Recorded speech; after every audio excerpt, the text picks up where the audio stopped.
สวัสดีคุณผู้ชมทุกท่านนะครับวันนี้ผมมานั่งอยู่ตรงนี้เนี่ยเพราะว่าค่อนข้างติดใจกับการเล่าเรื่องราวของเล่นนะครับเมื่อคราวที่แล้วเนี่ยผมได้เล่าเรื่องราวของ LEGO 2 ตัวนั่นก็คือ Heroic Age Iron Man นะครับแล้วก็กัปตันอเมริกาบัคกี้บาร์นลองไปดูในคลิปที่แล้วได้นะฮะซึ่งตอนนั้นเนี่ยก็ตั้งใจว่าจะทำให้เป็นแค่บันทึกการเดินทาง10 ปีของการสะสม LEGO Marvel ของตัวเองนะครับแต่ว่าหลังจากนั้นไม่นานเนี่ยวันที่ 31 พฤษภาคมที่ผ่านมานะครับมีของเล่นจากลาย Star Wars ตัวหนึ่งซึ่งถูกประมูลไปในราคา 525,000 เหรียญดอลลาร์สหรัฐ19 ล้านบาทไทยถ้าเกิดคิดถึงเงิน19 ล้านเนี่ยคุณผู้ชมอาจจะคิดว่าถ้าเป็นฉันนะฉันจะเอาไปซื้อแบบคฤหาสน์หรูซุปเปอร์คาร์นาฬิกาแพงๆหรือเอาไปลงทุนหรืออะไรก็ตามที่เป็นเรื่องของปัจเจกบุคคลว่าจะเอาเงิน19 ล้านไปใช้ทำอะไรแต่ว่าผู้ชนะประมูลเนี่ยก็ไม่ประสงค์ที่จะเปิดเผยตัวตนนะครับว่าเขาเป็นใครเป็นสุลต่านจากประเทศไหนหรือเป็นเศรษฐีจากเมืองใดอันนี้ไม่มีใครทราบแต่จ่ายไปแล้ว 525,000 ดอลลาร์สหรัฐแบบจุกๆโอเคของเล่นราคาแพงเนี่ยหลายๆคนอาจจะไม่เข้าใจเราก็อาจจะสงสัยว่าเฮ้ยมันแพงอะไรวะทำไมมันถึงแพงขนาดนี้วะเพราะฉะนั้นเนี่ยเรื่องราวของเล่นเหล่านี้เนี่ยมันจึงเป็นอะไรที่เรียกว่าน่าค้นหามากๆว่าเหตุและผลที่ทำให้มันมีมูลค่าขนาดนี้ที่ทำให้มันเป็น Holy Grail หรือว่าจอกศักดิ์สิทธิ์ของเหล่าบรรดานักสะสมมันคืออะไรผมเนี่ยก็เลยไปค้นหาข้อมูลและเดี๋ยววันนี้ผมจะมาเล่าให้ทุกคนฟังสำหรับข้อมูลที่คุณควรรู้ฟิกเกอร์ตัวนี้คือ L-Slot Rocket Firing Boba Fett รุ่นโปรโตไทป์ที่เพ้นสีด้วยมือซึ่งเพิ่งถูกประมูลบนเว็บไซต์ Heritage Auction ไปในราคา 525,000 ดอลลาร์สหรัฐกลายเป็นผู้ครองสถิติสูงสุดในฐานะแอคชั่นฟิกเกอร์ Star Wars ที่แพงที่สุดในโลกที่ถูกประมูลแบบออนไลน์แซงตุ๊กตาบาร์บี้ที่แพงที่สุดไปแบบไม่เห็นฝุ่นและสาเหตุที่เจ้าหนี้ควรได้รับตำแหน่งนี้คืออะไรฟังต่อไปเลยครับผมเตรียมเหตุและผลไว้ให้แล้วเหตุผลที่มันแพงเนี่ยจะเรียกว่าเกิดจากโศกนาฏกรรมและความบังเอิญแบบผีจับยัดเดี๋ยวผมจะต้องไล่เรียงไทม์ไลน์นะครับแล้วก็ทำให้ทุกคนเนี่ยค่อยๆเห็นภาพว่าทำไมฟิกเกอร์ตัวเท่านี้ถึงเป็นที่ต้องการของแฟน Star Wars ระดับฮาร์ดคอร์ตรงนี้เนี่ยผมว่าเรามาเริ่มจากจุดกำเนิดกันดีกว่านะครับในปี 1977 นะครับStar Wars ภาค 4 เป็นภาคแรกที่จะเข้าโรงภาพยนตร์อยู่แล้วเล่าให้เข้าใจง่ายอย่างนี้แล้วกันจะฉายโรงอยู่แล้วแต่จอร์จ ลูคัสเนี่ยมีความต้องการที่จะทำของเล่นจากหนังเรื่องนี้เพราะว่าเขารู้ดีว่าเฮ้ยการออกแบบของเขาเนี่ยเจ๋งมากทั้งยานทั้งตัวละครทั้งอะไรต่างๆความเป็นแอคชั่นไซไฟอวกาศที่มันมีเอกลักษณ์โดดเด่นแต่พอเอาโปรเจกต์นี้เนี่ยไปคุยกับค่ายผลิตของเล่นต่างๆไม่ว่าจะเป็น Mattel Hasbro หรืออะไรก็ตามเจ้าของเล่นดังๆในยุคนั้นเนี่ยปฏิเสธ Star Wars หมดเลยเพราะอะไรทั้งที่ Star Wars เนี่ยถ้าเกิดได้อ่านบทได้อะไรแล้วเนี่ยดูสไตล์ไกด์ดูอะไรทุกอย่างแล้วเนี่ยมันมี potential มากๆที่จะประสบความสำเร็จพอๆกับ G.I. Joe หรืออะไรก็ตามในยุคนั้นๆที่ขายดิบขายดีเหตุผลมีอยู่เรื่องเดียวเลยครับเวลาตอนนั้นเนี่ยจอร์จ ลูคัสนะครับกว่าจะไปติดต่อค่ายของเล่นต่างๆให้มาทำของเล่น Star Wars เนี่ย6 เดือนก่อนหนังฉายบ้าบอไม่มีใครรับหรอกเพราะว่าทุกคนรู้ตัวดีว่าเฮ้ยถึงของคุณจะดียังไงเนี่ยมันก็ทำไม่ทันเพราะว่ากว่าจะออกแบบโปรโตไทป์กว่าจะ approve กว่าจะนู่นนั่นนี่กว่าจะส่งเข้าลายผลิตเนี่ยโอ้บ้าบออย่างน้อยต้องปีนึงไม่มีใครเขาทำทันหรอกซึ่งเหตุผลที่จอร์จ ลูคัสทำแบบนั้นเนี่ยเหลือเวลา6 เดือนก่อนหนังฉายเนี่ยก็เพราะว่าเขานะครับต้องการที่จะเก็บดีไซน์ทุกสิ่งทุกอย่างของ Star Wars ให้เป็นความลับเพื่อไม่ให้คนอื่นเนี่ยลอกเลียนแบบหรือไม่ให้โปรเจกต์ความลับอะไรต่างๆรั่วไหลออกไปมันก็เลยเกิดหน้านี้ออกมาทีนี้มันก็มีค่ายของเล่นค่ายหนึ่งที่แบบว่าบ้าบิ่นพอที่จะเดิมพันกับเวลาที่เหลือน้อยนิดนั่นก็คือเคนเนอร์พอทีมงานนะครับรวมถึงผู้บริหารเนี่ยได้อ่านบทได้เห็นสไตล์ไกด์ดีไซน์ต่างๆไม่ว่าจะเป็นยาน X-Wing Death Star อะไรนู่นนั่นนี่ที่มันมีอยู่ในหนังนะฮะเอาเป็นว่าพอได้เห็นทุกสิ่งทุกอย่างของ Star Wars แล้วเนี่ยทีมงานเคนเนอร์ก็ตื่นเต้นกันมากแล้วก็เลยอยากจะทำให้ยาน X-Wing หรือว่ายานนู่นยานนี่อะไรต่างๆที่โผล่มาในเรื่องเนี่ยเป็นบ้านเบิ้ลนู่นนี่อ่ะแบบอยากทำออกมาแต่ว่าเฮ้ยถ้าเกิดเราทำฟิกเกอร์ตัวใหญ่แบบค่ายอื่นอะอย่างของแบบ Mattel ก็ตัวใหญ่ บาร์บี้ก็ทำออกมาตัวใหญ่นู่นนั่นนี่แล้วเคนเนอร์ทำยังไงสมมุติว่าฟิกสตาร์วอร์เป็นสเกล1:12ก็ประมาณนี้เนาะยานมิลเลนเนียมฟอลคอนเนี่ยจะต้องเท่าโต๊ะนี้เลยไหมหรือว่ายังไงมันทำไม่ได้เพราะว่าฝั่งอเมริกาเนี่ยคลั่งไคล้การทำของเล่นชิ้นใหญ่ก็จริงแต่ว่าสตาร์วอร์มันเวอร์สเกลมันเวอร์เดสตาร์งี้คือไม่เท่าตู้นี้เลยแบบโหแบบบ้าไม่มีที่วางก็เลยไปคุยกับเบอร์นาร์ดลูมิสนะครับหรือว่าคุณเบอร์นี่ซึ่งเป็นประธานของเคนเนอร์ในขณะนั้นคุณเบอร์นี่ก็แบบเอาไงดีวะคิดไปคิดมาเบอร์นี่ก็เลยตัดสินใจว่าโอเคในเมื่อพวกเราหาข้อสรุปไม่ได้สักทีว่าฟิกเกอร์จะเป็นสเกลไหนสิ่งที่ตลกก็คืออะไรรู้ไหมคุณผู้ชมเบอร์นี่ทำมืออย่างนี้เอาประมาณเนี้ยเอาตัวเท่านี้ทอยดีไซเนอร์ที่ได้ฟังอยู่ก็งงประมาณนี้เหรอเอาประมาณนี้จริงเหรอเอาประมาณนี้แหละพวกคุณไปทำประมาณนี้มาและไอ้ประมาณเนี้ยมันประมาณไหนเขาก็เลยเอาฟุตเหล็กขึ้นมาวัดขนาดเลยปึ้งได้เป็นสเกล3 เศษ 3 ส่วน 4 นิ้วคุณผู้ชมเคยสงสัยไหมว่าทำไมฟิกเกอร์ Star Wars มันถึงมีสเกลประมาณเนี้ย3 เศษ 3 ส่วน 4 นิ้วเนี่ยซึ่งหลายๆคนก็จะงงผมก็เคยคุยกับเซลโตะนะว่าทำไมมันไม่ทำเป็น3 นิ้วครึ่งวะหรือ4 นิ้วไปเลยวะมันจะ3 เศษ 3 ส่วน 4ให้มันแบบมันยากทำไมมันเกิดมาจากสิ่งนี้แหละเนี่ยพอได้สเกลมาปุ๊บนะครับทีมทอยดีไซเนอร์ของ Kenner เนี่ยก็เริ่มออกแบบนะครับเพราะว่าต้องเอาพวกโปรโตไทป์ต้นแบบเนี่ยไปให้จอร์จลูคัสดูแล้วก็แอปพรูฟว่าเฮ้ยประมาณนี้ได้หรือเปล่านะครับซึ่งเซตแรกของลายเนี่ยก็จะมี12ตัวด้วยกันแต่ทีเนี้ยมันจะมีปัญหาตรงที่ไอตัวจาว่าเนี่ยเป็นตัวเหมือนแบบตัวเล็กๆที่มีผ้าคลุมผมก็ไม่รู้จักหรอกนะตัวจาว่าที่คุณเห็นอยู่เนี่ยมันต้องมีผ้าคลุมเว้ยแล้วทุกคนเนี่ยก็มองในสตูว่าแบบหูยเราจะเอาผ้าแบบไหนดีมันดูไปดูมามันก็ไม่มีผ้าที่เหมาะสมที่จะเอามาทำมันไม่แมทช์เอาซะเลยแล้วทีเนี้ยก็มีคนนึงซึ่งอยู่ในทีมออกแบบนี่แหละเห็นถุงเท้าตัวเองเฮ้ยสีน้ำตาลพอดีว่ะก็เลยถอดถุงเท้าขึ้นมาแล้วเอามาตัดแล้วก็เอาไปสวมเขาก็แบบ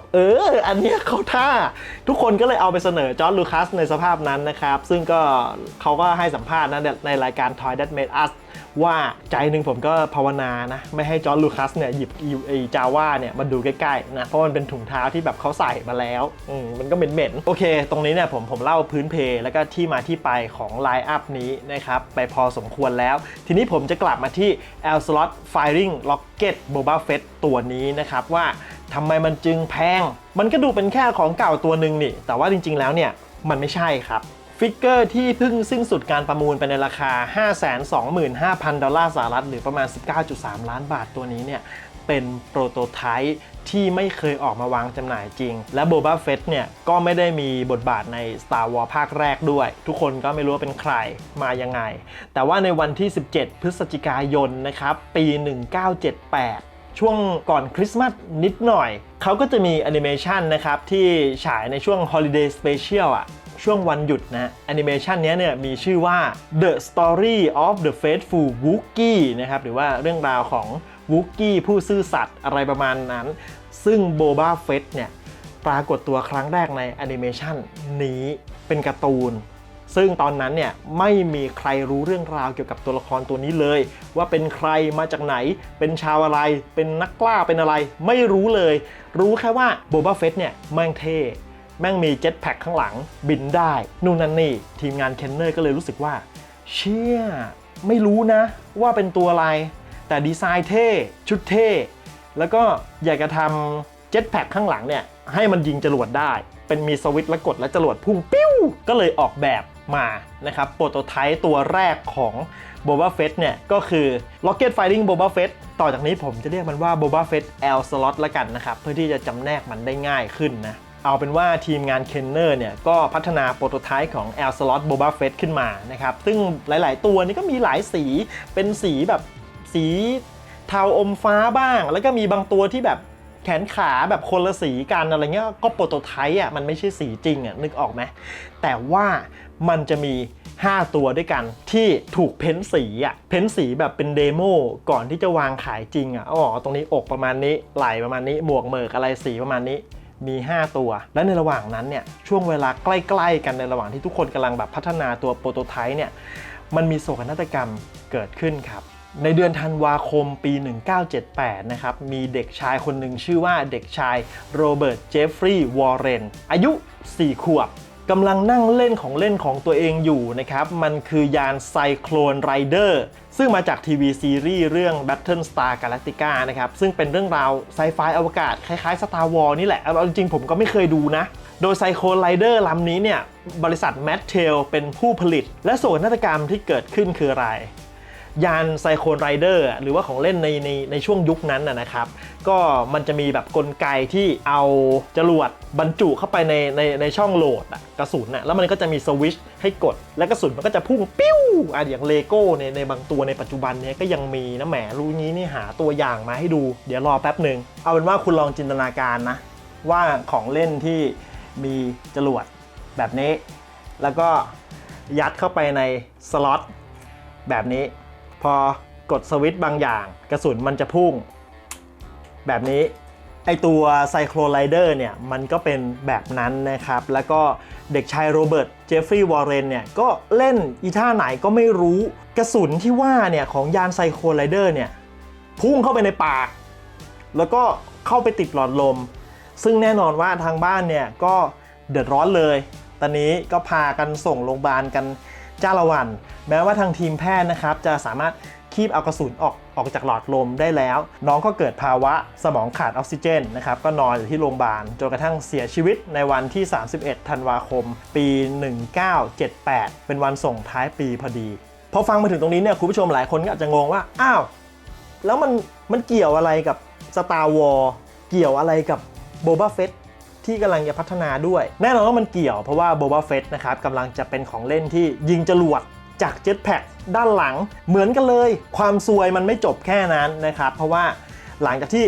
เกิดเรื่องเนี่ยแมทเทลก็ต้องแสดงความรับผิดชอบว่าอุ๊ยตายแล้วของเล่นของฉันทำเด็กตายคือเกิดความตระหนักรู้เป็นวงกว้างในวงการของเล่นในช่วงนั้นว่าเฮ้ยคุณจะออกแบบอะไรขึ้นมาเนี่ยมันต้องคำนึงถึงความปลอดภัยของเด็กนะที่สำคัญคือตอนนั้นทุกค่ายเนี่ยติดคำเตือนกันจ้าละวันว่าแบบอย่าเอายิงใส่ปากนะหรือว่าอย่ายิงจรวดใส่หน้าตัวเองนะคือต้องติดคำเตือนลงบนฉลากเลยลงบนบรรจุภัณฑ์เลยว่าอย่าหาทำที่สำคัญ Star Wars เนี่ยเป็นแพะของแท้ก็คือเจ้าหน้าที่ชันสูตรศพของโรเบิร์ตเจฟฟรีย์วอร์เรนวัย 4 ขวบเนี่ยนะครับดันลงบันทึกไว้ว่ากระสุนจากของเล่น Star Wars เนี่ยเข้าไปติดในหลอดลมทำให้เด็กเสียชีวิตโอ้โหไม่ซวยไหวเหรอแต่จะไปโทษเจ้าหน้าที่ก็ไม่ถูกนะครับเพราะว่าในยุคนั้นเนี่ยเนื่องจาก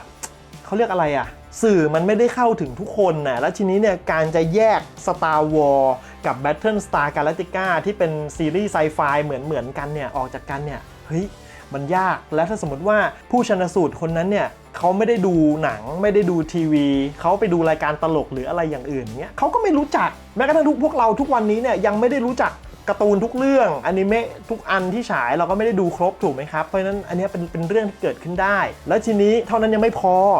ครอบครัวน้องโรเบิร์ตเจฟฟรีย์วอร์เรนเนี่ยก็ฟ้องแมทเทลแบบเป็นเงิน14 ล้านเหรียญเลยว่าแบบมาทำลูกฉันตายอะไรเงี้ยซึ่งแน่นอนครอบครัวชนะคดีไปนะครับแต่ว่าผู้พิพากษาก็ดันเขียนอีกว่าของเล่น Star Wars เนี่ยเป็นคนผิดอันนี้เรื่องนี้ทำให้จอร์จลูคัสเนี่ยเดือดมากๆนะครับเพราะว่าแบบเฮ้ยมันไม่ใช่ Star Wars ไม่ใช่ของเล่นที่ไม่ใช่ Star Wars อ่ะมันอยู่ดีๆมาโทษเงี้ยแต่ก็นั่นแหละอย่างที่ผลทั้งหมดทั้งมวลที่ผมอธิบายไปก็น่าจะฟีลลิ่งประมาณนี้มันเข้าใจผิดกันได้อ่ะกลับมานะครับที่ Star Wars ที่ Boba Fett เราทีนี้ทีมงานเคนเนอร์ที่กำลังแบบกำลังออกแบบ Rocket Boba Fett ยิงจรวดอย่างเมามันทุกคนก็มาคุยกันว่าพวกเราต้องคำนึงถึงความปลอดภัยให้มากกว่านี้ว่ะเพราะว่า L slot ที่เห็นเนี่ยมันคือสล็อตรูปร่างแบบนี้เวลาใส่กระสุนเข้ามาเนี่ยแล้วก็บิดนิดนึงให้ตรงรูปตัว L เนี่ยเป็นตัวล็อกกระสุนถ้าคุณเห็นภาพเนี่ยคุณจะนึกออกว่ากลไกมันทำงานประมาณนี้พอเห็น L slot เนี่ยทุกคนก็มีความเห็นตรงกันว่ามันง่ายไปว่ะถ้ามันเป็น L slot เนี่ยถ้าเด็กมาสะกิดนิดนึงตรงนี้เนี่ยกระสุนมันก็พุ่งแล้วบางทีนึกออกไหมหยิบตัวขึ้นมาแบบนี้แล้วก็เอากระสุนใส่เนี่ยเด็กก็ต้องมองในมุมแบบนี้อยู่แล้วแล้วมันพอมันมือมันอาจจะไปโดนด้านหลังเนี่ยมันอาจจะทำให้กระสุนแบบพุ่งเข้าหน้าเข้าจมูกเข้าปากเข้าตาอะไรอย่างนี้ไปทีมงานทอยดีไซเนอร์เนี่ยก็เลยมาคุยกันว่า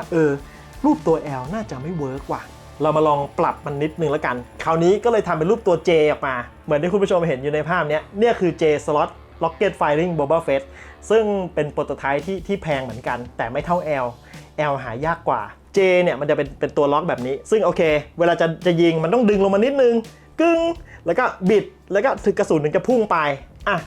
อาจจะเซฟหน่อยแต่ทีนี้ J Slot แบบนี้เนี่ยพอลองยิงไปเรื่อยๆใช้ไปนานๆเขาก็รู้สึกว่าไอ้ร่องตรงเนี้ยตรงที่นิ้วผมชี้อยู่เนี่ยพอมันเสียดสีไปมันจะแหลมเพราะว่าพลาสติกมันบางมันจะแหลมขึ้นแล้วบางทีมันก็อาจจะหักงอขึ้นมาทิ่มตำมือเด็กอะไรอย่างนี้อีกก็เลยปรับดีไซน์ J Slot อีกแบบหนึ่งให้มันแบบสั้นและหนาขึ้นตามรูปนี้นะครับแต่สุดท้ายแล้ว Action Figure Rocket Firing Boba Fett เนี่ยก็ไม่เคยถูกผลิตออกมาจริงๆเนื่องจากเหตุผลทางด้านความปลอดภัยเพราะว่าตอนนั้นเนี่ยแมทเทลนะครับหลังจากที่เกิดคดีของไซโคลไลเดอร์กับเด็กชายโรเบิร์ตเจฟฟี่วอลเลนนะครับเขาก็ประกาศนะครับออกใบมาเลยว่าถ้าเกิดผู้ปกครองท่านใดหรือคนใดเนี่ยมีความประสงค์ที่จะคืนสินค้าก็กรอกเอกสารนี้แล้วก็ส่งคืนมาแล้วเดี๋ยวเราจะให้รถ Hot Wheels คันหนึ่งเป็นการตอบแทนอะไรเงี้ยก็ส่งมาเดี๋ยวเอา Hot Wheels ไปคันหนึ่งอะไรแบบนี้นะครับซึ่งเหตุการณ์นี้ก็ทำให้ของสะสมของ Battlestar Galactica เนี่ยกลายเป็นของที่ค่อนข้างหายากและในยุคนั้นนะครับไอตัว Boba Fett ยิงจรวดเนี่ยทางทีมงานเคนเนอร์เขาก็ขึ้นประกาศเลยว่าแบบเป็นเหมือนแบบจะเป็นตัวที่ไม่ได้ทำขายในร้านทั่วไปคุณผู้ชมนึกออกไหมเพราะว่าตอนนั้นอย่างที่บอกไปว่ามันออกมาในการ์ตูนตอนเดียวแล้วก็ไม่มีใครรู้มันเป็นอะไรทีมงานเขาก็กะจะแบบเดี๋ยวทำไปเป็นโปรโมชั่นแล้วกันถ้าเกิดใครที่ซื้อ Action Figure Star Wars ตัวไหนก็ได้นะครบ4ตัวเนี่ยก็ให้ตัดชิ้นส่วนแล้วก็เขียนจดหมายทางไปรษณีย์ส่งมาที่บริษัทแล้วถ้าเกิดใครที่ซื้อ4ตัวปุ๊บเดี๋ยวถ้าพัฒนาเสร็จปุ๊บเนี่ยเดี๋ยวส่งให้เลย Boba Fett ยิงจรวดได้ตัวนี้ซึ่งพอถึงวันจริงคนที่ซื้อ4ตัวแล้วก็ส่งจดหมายไปได้ Boba Fett มาโอ้ยิงจรวดไม่ได้นี่และนี่ก็เป็นเรียกว่าเป็นตำนานเมืองของ Star Wars นะครับแล้วก็เป็นสตอรี่ที่ทำให้ L Slot Rocket Firing Boba Fett ตัวนี้เนี่ยมีมูลค่าสูงสุดๆและอย่างที่ผมเล่าไปนะครับตัวโปรโตไทป์เนี่ยมันมีหลายแบบมากๆมีตั้งแต่แบบสีเดียวมีหลายสีปนกันแต่ว่า L Slot Rocket Firing Boba Fett แบบHand Paint มีแค่5ตัวแต่ในบรรดาแบบทั้งหมดทั้งมวลตัวที่ทำเป็นโปรโตไทป์มาเนี่ยมันจะต้องเอาไปทำลายเพราะว่ามันเป็นของที่ผิดพลาดไม่ควรเก็บไว้แต่มีพนักงานของเคนเนอร์นะครับบางคนที่ลักลอบไหนๆก็จะเอาไปทำลายและกลัวกลับบ้านละกันนะครับเรื่องนี้ก็เกิดขึ้นในยุค 90 ไม่รู้ปีไหนแน่ๆนะครับแต่ว่าเป็นเรื่องที่นักสะสมนะครับเขาเล่ากันมาพอออกมาขายเนี่ยรู้สึกว่าก่อนตัวนี้ก็ประมาณ8ล้านมั้งคุณผู้ชมแล้วก็มาจบที่ตัวเนี้ยที่19ล้านบาทนะครับเท่ากับว่าไอตัว Hand Paint นะครับ L Slot Rocket Firing Boba Fett หรือว่าตัวที่ลงสีแล้วคิดว่ามีอยู่แค่2ตัวในโลกเท่านั้นและมันเป็นที่ใฝ่หาของแฟนๆ Star Warsอย่างมากเลยทีเดียวแต่ก็ไม่ใช่เฉพาะ L Slot ที่แพงนะครับพวกบรรดา J Slot หรืออะไรก็ตามที่ยิงจรวดได้ที่ถูกผลิตมาในช่วงเดียวกันเป็นโปรโตไทป์เนี่ยก็แพงหมดเพียงแต่ว่า L Slot เนี่ยมันมีในตลาดเนี่ยน้อยกว่าเพราะฉะนั้นราคามันก็เลยสูงนะครับยิ่งเป็นตัว Hand Paint เนี่ยยิ่งราคาสูงแบบโอ้ว้าวทะลุมิติไปเลยและนี่ก็คือเรื่องราวทั้งหมดของเล่นชิ้นนี้นะครับที่สตอรี่เกิดจากโศกนาฏกรรมและทำให้มันกลายเป็นหนึ่งในตำนานที่นักสะสมเนี่ยต้องการเหลือเกินนะครับสุดท้ายนี้ขอขอบคุณนะครับสปอนเซอร์อย่าง Advice นะครับแหล่งรวมสินค้า IT แบรนด์ดังที่มีให้คุณเลือกมากมายและแน่นอนถ้าคุณใส่โค้ด NECROSS นะครับคุณก็จะสามารถรับส่วนลดพิเศษได้ด้วยถ้าเกิดอยากจะซื้อคอมใหม่นะครับหรือว่าจะซื้อคีย์บอร์ดซื้อเมาส์ซื้อหูฟังซื้ออะไรก็ได้ที่เกี่ยวกับสินค้า IT นะครับไม่ว่าจะเป็น SSD Hard Disk นู่นนั่นนี่นะครับก็มาที่เว็บนี้ได้นึกถึง IT นึกถึง Advice จำหน่ายและซ่อมครบจบในที่เดียวที่สำคัญส่งไวด้วยและสุดท้ายนี้ก็ขอขอบคุณคุณผู้ชมทุกคนนะครับที่ติดตามรายการนี้มาจนจบถ้าเกิดชอบรายการแบบนี้เนี่ยผมบอกเลยว่ามันยังมีของเล่นในตำนานนะครับอีกเยอะแยะมากมายที่มีสตอรี่ประมาณนี้แล้วสามารถหยิบมาเล่าให้ฟังได้อย่างสนุกสนานถ้าคุณผู้ชมสนใจก็อย่าลืมกดซับกดแชร์นี่สำคัญมากๆเลยนะครับคนจะได้เห็นคอนเทนต์กันเยอะๆ ยอดวิวจะได้เยอะๆจะได้มีกำลังใจทำต่อถ้าได้สัก100,000 วิวนี่จะทำวันเว้นวันเลยยังไงก็ขอให้ทุกคนนะครับมีความสุขกับการสะสมแล้วก็มีความสุขกับสิ่งที่ทำนะครับไม่แน่ว่าคอลเลกชันในบ้านของคุณเนี่ยปีนี้ปี 2024 ใช่ไหมอีกสัก20 ปีมันอาจจะกลายมาเป็นตำนานให้ผมได้เล่าก็ได้ถ้าผมยังมีชีวิตอยู่นะวันนี้ไปละครับคิดว่าเล่าครบทุกมิติแล้วนะกับของเล่นชิ้นนี้โอเคครบแล้วบ๊ายบาย